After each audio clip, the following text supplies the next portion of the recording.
Hello and welcome to the AFL Auto Blends 3D car creation channel. This is the second part of a tutorial series of which I am modelling a 1905 Star Gordon Bennett racer as per the screen. It's a really old car. Images are quite difficult to get hold of unless they're actually a restored car, but there's some good stuff here to show us what to model. So at first we'll be modelling the body, so the body that sits on the chassis, then we'll be doing the chassis, the wheels and everything else that we can, the interior, of which it's not a big interior, it's a small open car. I haven't got any images for the external from the rear view, but I'll be looking to get more. That's a nice photo there. So yeah, I'll be looking at getting some more images for that. Anyway, this episode I've decided excuse me, it's going to be a episode on how to set up Blender prior to the modelling process and importing blueprints. So if you haven't got Blender, just type into your browser Blender, scroll down and go to blender.org, and once that's loaded, it'll give you an option to download Blender 2.91. I'm using 2.90 purely because I don't want it to 2.91 to mess up anything. I think they've changed a few things on the outliner, but I think you can get previous versions on here if you scroll through their website. But if you can't find that, just download 2.91. Then there's a download here which might tell you a bit more in terms of what you can download. Other versions here, so if you want to just follow me,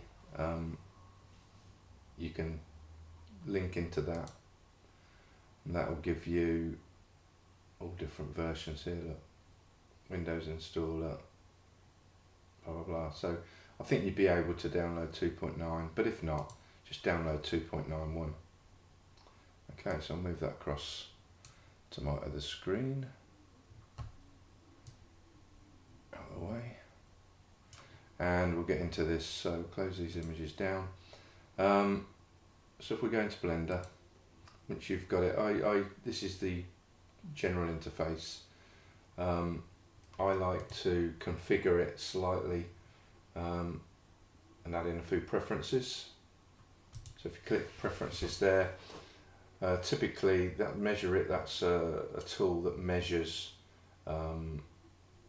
it's just a little measuring tool for measuring from point to point, line to line, angles and so forth. So it's always good to have that handy. I very rarely use it, to be honest, but it's there if I want to. Another one I use is loop tools. So go into mesh loop tools, and I'll be using that extensively throughout the tutorial, so it's wise to get that. Another one is node wrangler that we use, and I'll explain that later. And then lastly, one called Bolt Factory. So it's got a plethora of nuts, bolts and all sorts of things that are predefined that you can use in your model. Okay, so that said, I then set up, this is your main workface, this is your 3D screen section, this is your outliner, and what I do is I create another, I'll show you what to do. So if you highlight your mouse, your little crosshairs are here at the top, between where there's a little V between the two sections of the screen. Might take a little bit of playing around with, but once you get there,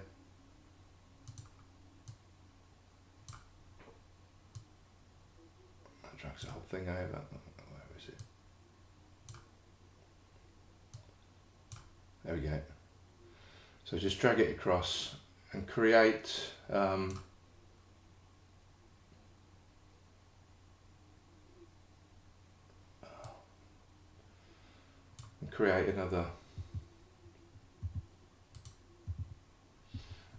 another screen. Then I go again and drag that down. That worked that time. And then here you go in and put image editor, and once again image editor. So this breaks your screen up into 3 separate viewing areas. Okay, so what I do there on each of these is put a reference image in. So if we just scroll to where my resources are, a good one to start will be this one. So you can scroll the mouse button up and down.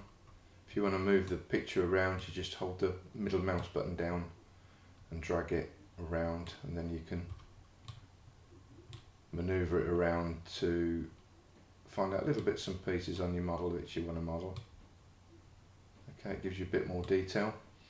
In there I usually put a back image, but I haven't got one, so as yet.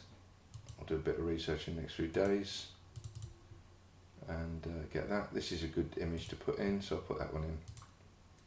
Okay, so if we're working on the front and side of the model, we can quickly pick up reference points against what we're modelling.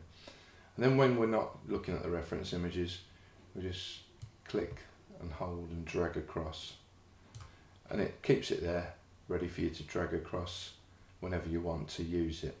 Okay, in the outliner I've got collections. If you want a new collection, all you do is press your right mouse button, type in new collection, then in that new collection double click it and then type in what you want. Okay, so I'm going to put bin in here just in case I want to delete something but that I might want to pick up at a later date. So I've got one called blueprints, which we'll be doing in the next episode. One called guide meshes, which is a very important one, where you store the guide for any meshes that you want to shrink wrap to. Your body is the first one you use, obviously, because that is your that's where you start on the body, and then as you go you can create new collections for chassis, engine, interior, wheels, tyres, you name it, any other thing, wing mirrors, anything else that you want, you can add there, or you can just simply add them into the body. It doesn't really matter, but I like to get my naming convention so I can pick up things easily, and then each cube, each plane that you use, you just rename it as you go along, so you don't lose track of where you are with your model. So that's that. The other thing you've noticed that's greyed out here is the studio. And this is a tip I picked up from Rod Halligan, who created a studio on a model he did, and I tend to use that and save it into every project, so I don't have to keep reusing it. This one, the environment, is basically the backdrop for when you render your vehicles.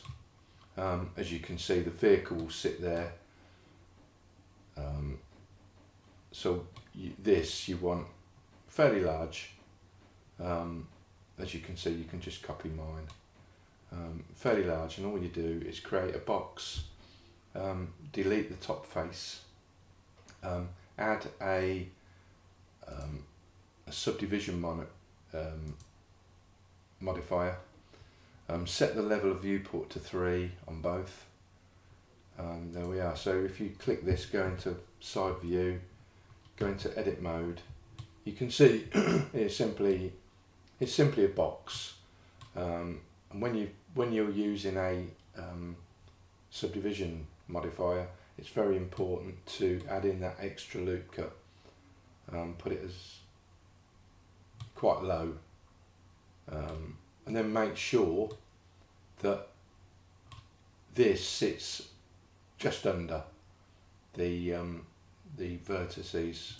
So if you're looking at the axes, so if you're sitting there, it's so it's sitting, so the base is sitting on there, okay, on that green line, okay.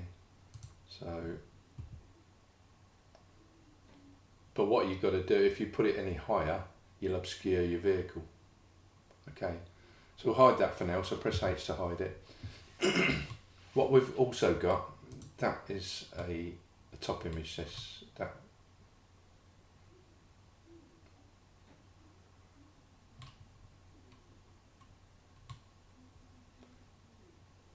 a top light, I think. So hide that. So it's a top light. So you introduce an area light, okay, by pressing Shift and A, Shift and A, and add in lights area. Okay, so you want one for the top. So we'll hide that. Now if we scroll in, we've got so if we look from it from top view, basically we've got one to each side and one front and back, and then you just simply rotate that. So press R to rotate it, so the beam of light is directed where you want it to be directed to. So once you've got your model there and you want to do a bit of rendering, just do that. So we'll hide that. We'll hide all these now. So just make sure you've got enough lights included. Okay, and then this is your camera controller. So it's an empty, so what you do is go Shift and A, go into empties, go into cube, and then you put that in, and then with you parent that to your camera, okay?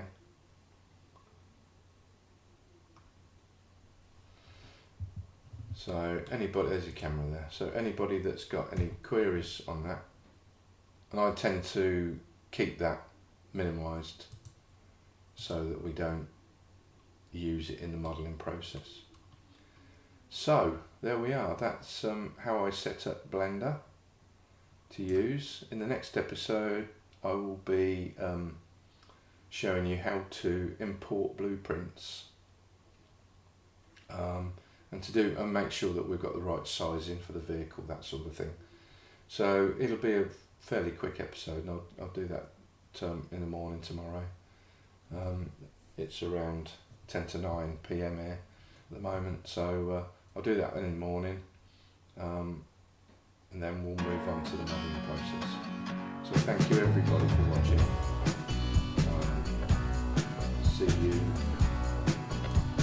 in the next episode.